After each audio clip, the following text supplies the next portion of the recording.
আসসালামু আলাইকুম বন্ধুরা, যারা এখনো আমার এই চ্যানেল সাবস্ক্রাইব করেন নাই তারা অবশ্যই সাবস্ক্রাইব করে দিবেন।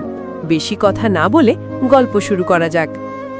তোমার ব্যাগটা গুছিয়ে রাখো, কালকে সকালে তোমার গাড়ি, কালকেই তোমার বাসায় ফিরে যাবে। প্রিয়া চমকে উঠে পিয়াসের দিকে তাকায়, চোখে তার অবিশ্বাস ফুটে আছে।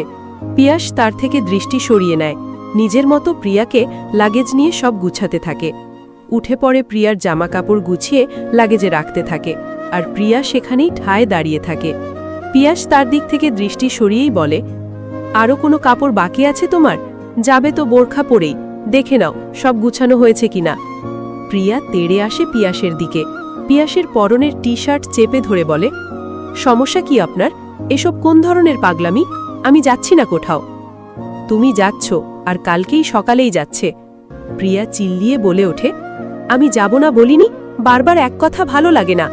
প্রিয়ার চিৎকার শুনে পিয়াস তাকে ধমক দেয়, বলে, এটা কোন ধরনের ব্যবহার প্রিয়া? এখানে আমরা একা থাকি না, আশেপাশে আরও অনেক ফ্যামিলি আছে। তাছাড়া তোমার স্বামীর পেশাকে সম্মান দাও। প্রিয়া রেগে সরে আসে, হঠাৎ গিয়ে নিজের লাগেজ খুলে সব আবারও বের করে এলোমেলো করতে থাকে। তার পাগলামি দেখে পিয়াস তাকে গিয়ে থামানোর চেষ্টা করে, তবে প্রিয়া বেশি বাড়াবাড়ি শুরু করলে হঠাৎই তাকে শক্ত করে বুকে জড়িয়ে ধরে।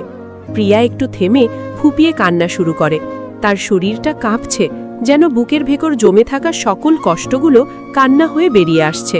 সে দু হাতে শক্ত করে পিয়াসকে জড়িয়ে ধরে, যেন সে ছাড়লেই পিয়াস চলে যাবে কোথাও। পিয়াসের বুকের মাঝে মুখ গুজে কান্না করতে করতে বলে, আমি যাব না মেজর সাহেব, আমি কিছুতেই যাব না আপনাকে ছেড়ে। আপনি শুধু আমাকে কষ্ট দেন, আমি আর কষ্ট সহ্য করতে পারবো না। পিয়াস আলতো করে বউয়ের মাথায় হাত বুলিয়ে দিয়ে তাকে শান্ত করতে থাকে, মৃদু কণ্ঠে বলে, এমন বাচ্চামো করো না বউ, আমার দিকটা তো তোমায় বুঝতে হবে। আমি কি কোনো কারণ ছাড়া তোমায় যেতে বলছি? প্রিয়া হুট করে মাথা তুলে তাকিয়ে বলে, আমি থাকাতে আপনার সমস্যা হচ্ছে না তো?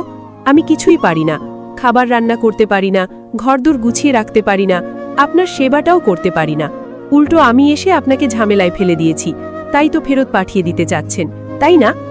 পিয়াস অবাক হয়ে বলে, এসব কি কথা? আমি কি একবারও সেটা বলেছি? আমি বুঝে গেছি, সেদিন আম্মুও বলল আমি এসে আপনাকে জ্বালাচ্ছি, তারপর উল্টোপাল্টা রান্না করে আপনার খাবার নষ্ট করছি, খালি ঝামেলা পাকাচ্ছি আমি। পিয়াস তার মুখ দুহাতে রাজলাই নিয়ে নরম স্বরে বলে, নিজে নিজে কথা বানাবে না, আমি একবারও এসব বলিনি। উল্টো বলেছি তুমি আসায় আমার আরও ভালো লাগছে, ঘরটাকে পরিপূর্ণ লাগছে, আমার এই ছোট্ট সংসারে একটুকরো শান্তি এসে পড়েছে। তবে ফিরিয়ে দিচ্ছেন কেন আবার? আমি তো যেতে চাচ্ছি না।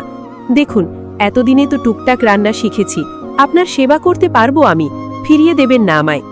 পিয়াস আলতো করে তার ঠোঁটে ঠোঁট ছুঁইয়ে বলে, শোনো বোকামে, আমি পিয়াস কখনো কারণ ছাড়া কাজ করি না। এখানে আমার একমাত্র দুর্বলতা তুমি, মিসেস পিয়াস, আর আমার দুর্বলতাকে সাথে রাখলে আমি কাজে ফোকাস করতে পারবো না। পাশাপাশি তোমায় সর্বোচ্চ সেফটি দেওয়া আমার দায়িত্ব। যদি আমি না থাকি তাহলে তোমার সেফটি কে নিশ্চিত করবে? আপনি না থাকেন মানে? আপনি কোথায় যাবেন? কি চলছে আপনার মাঝে? আমাকে খোলাসা করে বলছেন না কেন? আচ্ছা বলছি, তুমি শান্ত হও। ব্যাপারটা সেটা না, কথা হচ্ছে আমাদের এবারের মিশনটা খুবই গুরুত্বপূর্ণ, তুমি তো সেটা জানোই। অবৈধ কাজকর্ম যেমন রাতে পরিচালিত হয়, তেমনি আমাদের অভিযানও রাতে পরিচালিত হয়। এখন তুমি বলো, আমাকে ছেড়ে এই খালি বাসায় তুমি একা সারা রাত থাকতে পারবে? প্রিয়া দুদিকে মাথা নাড়ায়, এমনিতেই সারাটা দিনও মনে কেমন খচখচ করে। আগে তো কখনো এভাবে খালি ঘরে একা থাকেনি সে, এখানে এসেই তাকে থাকতে হচ্ছে একাকী। প্রিয়াকে মাথা নাড়াতে দেখে পিয়াস বলে, দেখেছ, পারবে না, আমি জানতাম। এটা একদিনের কাজ নয়, পরপর কয়েকদিন আমাকে রাতে মিটিংয়ে থাকতে হবে। আমরা তো হুট করে কাজ সেরে ফেলতে পারি না, অনেক পর্যবেক্ষণ করতে হয়, সবার সাথে মিটিং করতে হবে। এভাবে দেখা যায় সারা রাতও পেরিয়ে যাচ্ছে। তোমাকে যদি তবুও এখানে রাখি, তবে আমি নিজেই টেনশনে কাজে মন দিতে পারবো না। এটা কি ঠিক হবে বলো? প্রিয়া উত্তর দেয় না, পিয়াসের বুকে মাথা নামিয়ে রাখে। হঠাৎই ফিসফিস করে বলে ওঠে, বিদায় দিয়ে দিবেন বলেই এভাবে ঘুরতে নিয়ে গেলেন আজকে, তাই না? এটাকে বিদায় বলবে না, বলো সাময়িক বিরতির আগে কিছুটা সুন্দর মুহূর্ত কাটিয়েছি, নইলে তো তোমার আফসোস থেকে যেত। এখনো রয়েই গেল, আরও একটা সুন্দর দিন আপনার সাথে কাটানো হবে না। প্রিয়াকে তুলে পিয়াস প্রশ্ন করে, কিসের দিন? বিশেষ কিছু নাকি? আপনি কি সত্যি এতটা মন ভোলা নাকি অভিনয় করছেন? সত্যি বুঝতে পারছি না আমি। আপনার জন্মদিন 10 অক্টোবর, আজ থেকে 3 দিন পরে। ভেবেছিলাম এসেছি যখন আর যাবই না, এই দিনটা কতটা সুন্দর করে পালন করতাম। আমার জন্মদিন তুমি জানলে কিভাবে?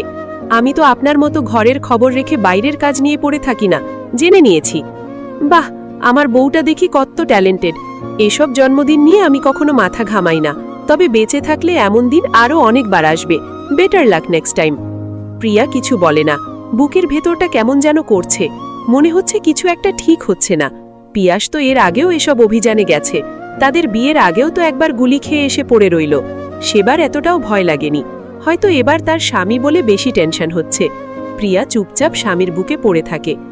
কিছুক্ষণ পরে পিয়াস বলে, ওঠো, রাতের খাবার খেতে হবে তো, নয়তো দেখা যাবে খিলের চোটে মাঝরাতে উঠে বসে আছো।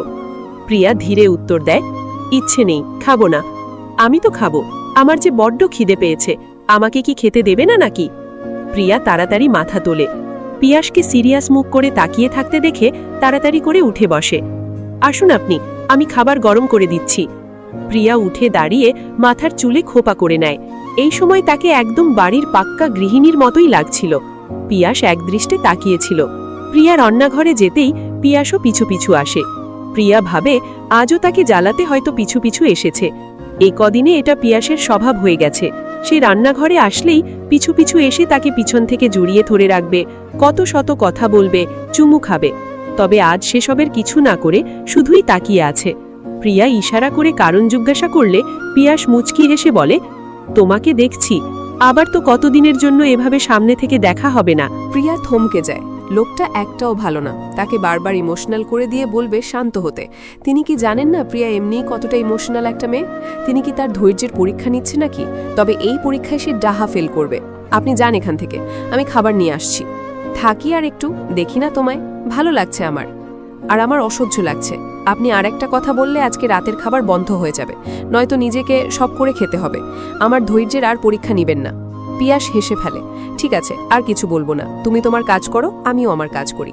প্রিয়া যতক্ষণ রান্নাঘরে ছিল, পিয়াস ততক্ষণই রান্নাঘরের দরজায় হেলান দিয়ে তার দিকে তাকিয়েছিল। দুজনের মাঝেই এক অদ্ভুত ঝড় বয়ে যাচ্ছে, তবুও তারা যথাসম্ভব স্বাভাবিক থাকার চেষ্টা করছে। প্রিয়া টেবিলে খাবার গুছিয়ে নিয়ে পিয়াসের খাবার বেড়ে দেয়, নিজের জন্য খাবার বাড়ে না।